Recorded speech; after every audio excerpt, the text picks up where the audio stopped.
Welcome to Champ Conversation, where I get a chance to have a conversation with a special guest where we talk about a word. Words are very meaningful, and we're going to talk about how words help us create and maintain a winning mindset, and then how we continue to make that happen as an action so we can have winning actions. I am excited to have you here today to join us. I'm Michelle Beauchamp. My company is called the Champ Group.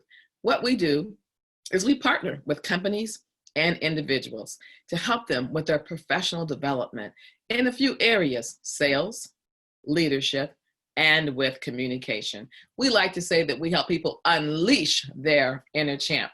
My guest today is Robert Glover. Hey, Robert. Hey, hello, Michelle. How are you? I'm good. I'm so happy that you're here today. So, Robert, what I want you to do is help people understand what it is you do. You have a lot of talents, Robert. You have a lot. So help us understand the name of your company, what your mission is, and how what you do connects with your mission. Great. Well, first, thank you for this opportunity, Michelle. Definitely a pleasure and a privilege. I am a chiropractor, and my highest calling is to help people to have better health and wellness. I'm on fire with that desire to lift up the human spirit first and foremost. And really, it's all about helping you to be the person you're called to be. We all need energy to fulfill our calling. So my job as a holistic chiropractor is to open up your nervous system, help you with your aches and pains, but most of all, help you with your performance potential. So this position allows me to also act in the capacity as being like a coach, a motivator, because it all goes hand in hand, mind, body, and spirit, which is really a great opportunity because, as I mentioned at the very beginning, with me, it's all about helping you, lifting you up. And I get more specific as a chiropractor, doctor of chiropractic medicine, helping to unleash the energy in your body. Energy is neither created or destroyed, but we can release it. Okay. And you know what? So I love what you just said too. We cannot operate to our highest performance if we're not feeling good. So when you said that you help people optimize their performance, that makes so much sense because I know many times I'm so grateful that I have really good health, because if you're not feeling good, you cannot be productive. So I think that's another way for you, for people to be able to take a look at how a chiropractor can help them achieve the ultimate performance. Absolutely. And we also get into the realm of helping high achievers, high performance to optimize that, which is exciting for me because I have that background in sports training, working with different high achievers. Okay. And you are a high achiever. Oh, cut it out. Yeah. So here's the word. Robert didn't just give me one word. He gave me two words. And then after we had a chance to talk about it, those two really connect. So the words that Robert gave me were opportunity, which he's used that word a few times already today. And the other word is invitation. So Robert, share, what do those words, opportunity and invitation, what do those mean to you? How do those resonate with you? Absolutely. Well, first and foremost, the way I embrace life, one of my sayings is it's a new day, a new opportunity. I put a little swag on it because I get up, I have a choice. I get to serve. And having come from a place where, making medical history and being unconscious, paralyzed, in a coma, I embrace that when I wake up, I literally, for real, get to serve. I'm very grateful about that. Hey, I got to ask you a question, not to interrupt, but you just said something. We can't just run past that like that. You said that you were in an accident and you were in a coma? I made medical history decades ago. Wow. See, we don't want to just run past that. That is significant. You didn't let that stop you. Not at all. And once again, just the opportunity of being able to get up, because we all know as we live, we see a lot of people who don't get to get up and they're inflicted. So for me, it's the opportunity. I look at life, creation. It's like an invitation to say, hey, you're here for another day. What are you going to do with what you have? Because we all have certain gifts and talents. And I'm thankful that I've learned to embrace life with that attitude. Me too. I'm thankful too. That's awesome. So tell us more about some opportunities that you've taken that you've maximized. For example, I know you did what's it called? It's a black belt. You have black belt training, and what'd you say the name of that is? Oh, in martial arts, Tang Sudo. I mean, Right, Kansudo, right. So what? help us understand because I love that. I mean, you do not stop. You do one thing and then you get that ultimate recognition and then you go do another one and you are a demonstrator of opportunities, taking advantage of the invitation that comes to you and making it a true opportunity. So tell us about that. How did you get into that and how did you find that that training helped you achieve in life? Well, here's the thing, Michelle.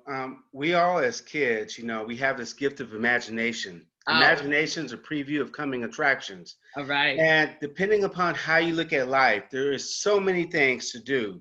So whether it's martial arts, whether it's even bowling, badminton, throwing darts, doing gymnastics, something appeals to you. And, of course, being a kid, both guys and girls have an attraction, be grown up. We all always wanted to be like Bruce Lee and get involved in training and grasshopper, mental concentration. Uh-huh. What I've learned though, mental concentration in anything you focus on is the key. So it's not so much become a black belt in martial arts, because really in martial arts, when you become a dan, that's when you earn your black belt. It's really the beginning. You're now opening a door um, to go a little deeper.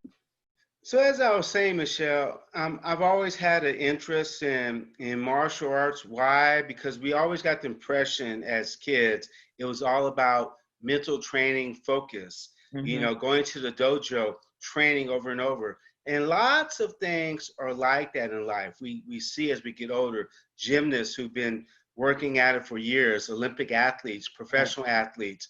So the same concept, the same values exist in martial arts.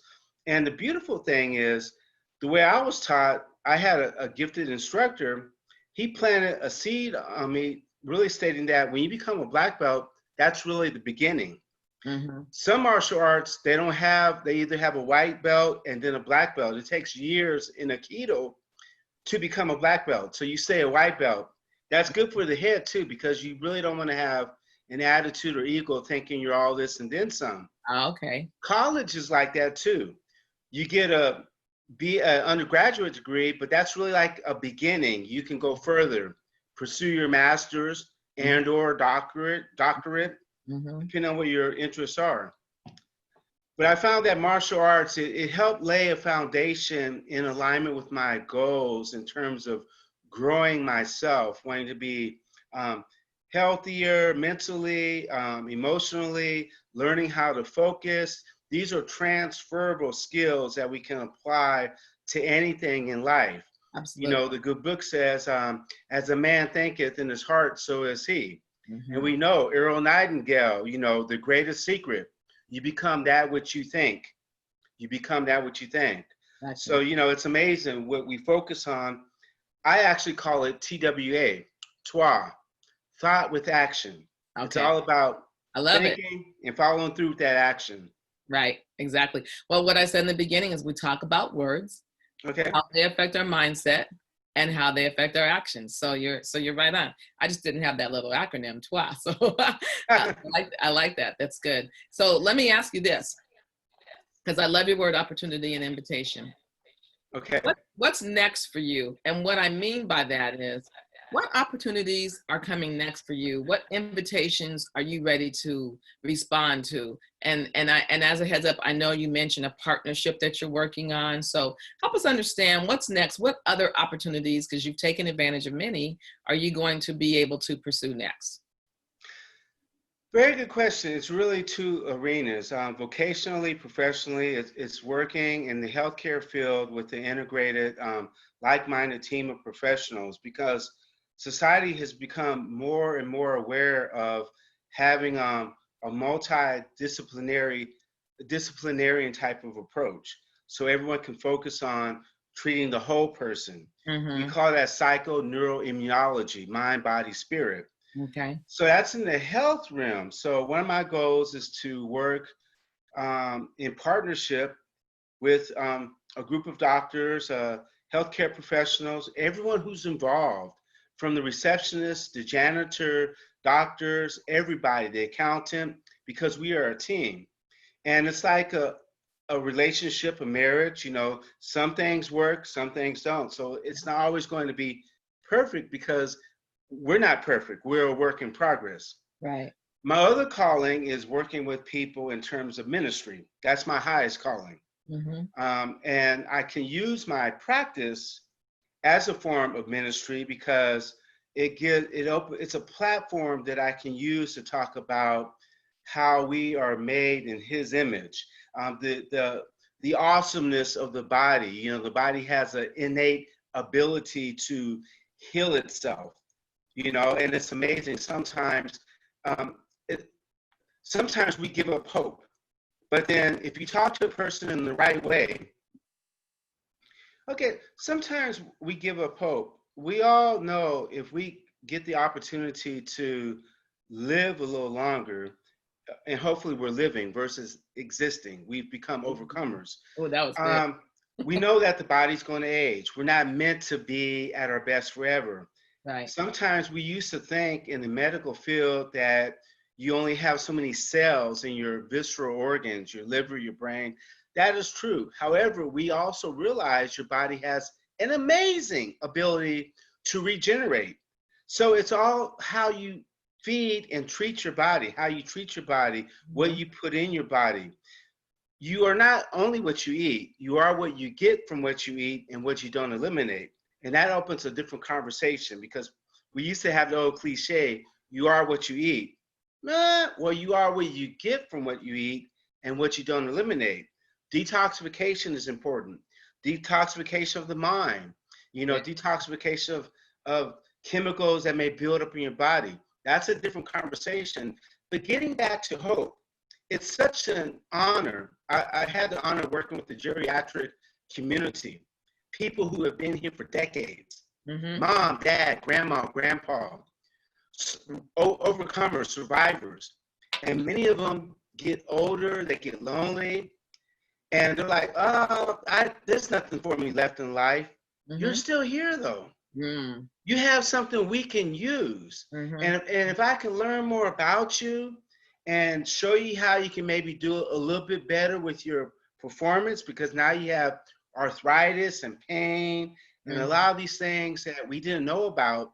The good book says our people perish for lack of knowledge. And Right. that's so true. No one told me, eating too much peanut butter, I'm using an example, was going to clog my arteries, Oh. or eating too many cookies. I like cookies. Now I'm just giving you an example. Right. You know, so it's such an honor to give people hope, and not only that, Michelle, to give them help. So Okay. it's one thing to use words to motivate, inspire, but Mm-hmm. you also have to be able to back it up with some action plans. It really Absolutely. comes down to what are you going to do through action. Okay. Love is a strong verb, for instance.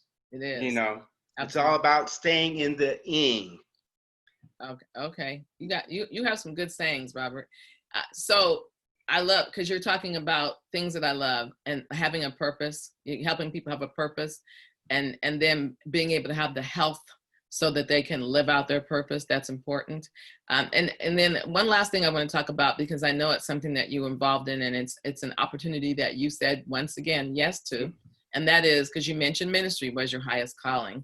So you and I know Renee, your beautiful wife, have a Yes. ministry that you do. So just talk for a minute about that because I think it's important for people to understand that. And you never know. There may be someone who wants to join you or who needs the help. So can you share a little bit about that? Sure. Well, because I've had the opportunity of being here this time, because of him, I have really grown to develop a real relationship with the Almighty, with Papa God, and I'm so grateful.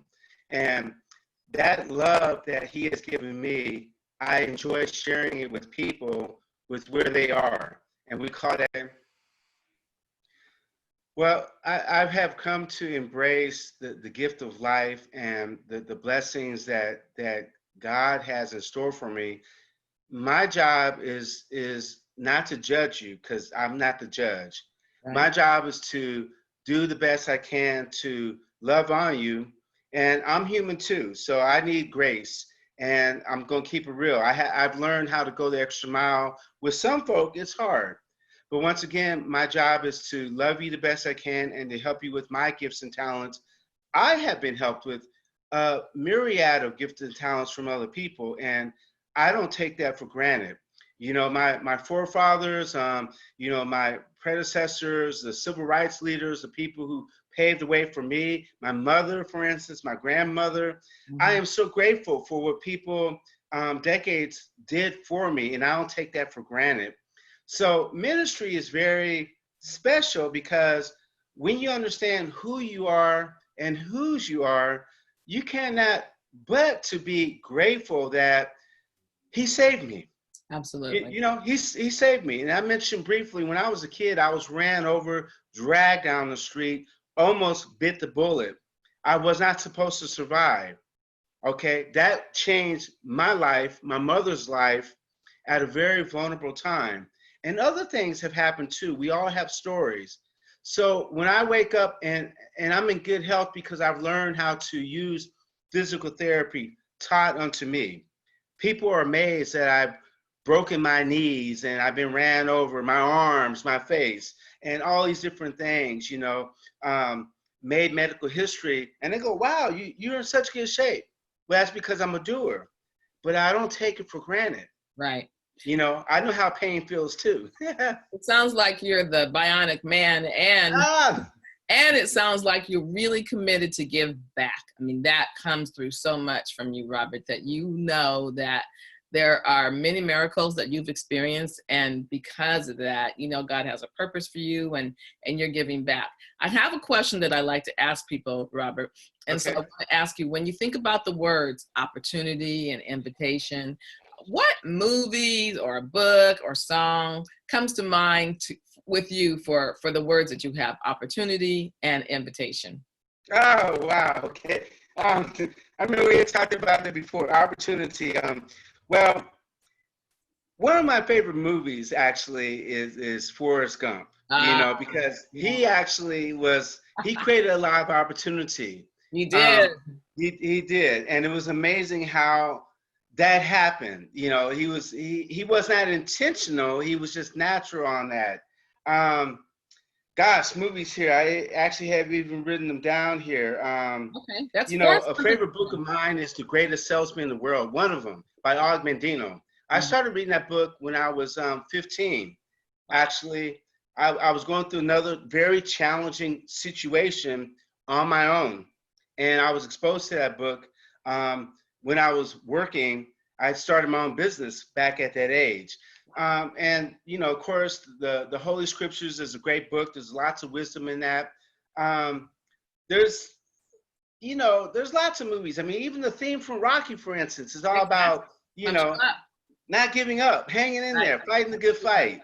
Absolutely. Right. Yeah. And I love your example of Forrest Gump. I actually watched that not too long ago. I watched it again, and he did know how to take advantage of opportunities. He got the invitation and he knew how to take advantage of the opportunities. So that's And though you also asked me too about songs, yeah, yeah. No, songs there's lots of great songs out there. I don't have a favorite. I have favorites. okay, I give me share the wisdom.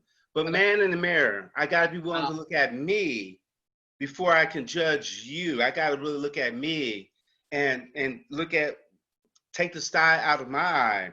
The Mm-hmm. Greatest Love by George Benson. Mm, Learning how to love yourself. It took years because I was a military brat. mm, Military people, we get split up. You wow. don't grow up around people. You Right. don't really know you don't see the example of having friends and family you can count on because you meet them and you leave them just to Right. start over again. So you kind Right. of get real protective. Mm-hmm. And there's a lot of things military people go through that can be very depressing. So Mm-hmm. learning how to love yourself Mm-hmm. and not kicking your own butt, you know, depression has been labeled anger turned inward. And if you're learning like, what's wrong with me? Like, and that's why I say Forrest Gump, because that scene in the movie when his girlfriend Jenny had to say, "You have a son," and he went, "Is he like me?" Because he knew he Oh, was stupid. He right. wasn't stupid. Wasn't, but that's what people thought about him exactly. So, anyways, the greatest love of all is learning how to love yourself. You know, it's a deep song. I love that song. It is, yeah. Because a lot of us don't know how to love ourselves. A lot of us, Mhm. we live in a very materialistic world. We If you do. ain't making it, you're looking around going, I don't have that success. And then if you haven't been shown how to win and achieve it, you may do some harmful things. Drug addiction, anger, Yeah. depression. See, Robert, you have so much to say that we're going to have you back for another segment because our time's almost up. Okay, but hey, I would love to come back then. Exactly, because we can just continue the conversation, right? We're having a conversation and we can continue it. So Okay. I want to tell you thank you so much, and you have been a joy to talk with today and have a conversation with. And to the audience, we want to thank you for tuning in today. And our goal is that you get some tools that you can use immediately. So we want to encourage you to accept the invitations that are right for you and maximize the opportunities so that you can go out there and create the best mindset and the best action that you can imagine. So this is brought to you by the Champ Group. Again, our mission is to help you unleash your inner champ so that you can get to where you want to go, cross the bridge from here and arrive to your destination. And until we see you again, you take care. Thank you so much. All right. Nice. I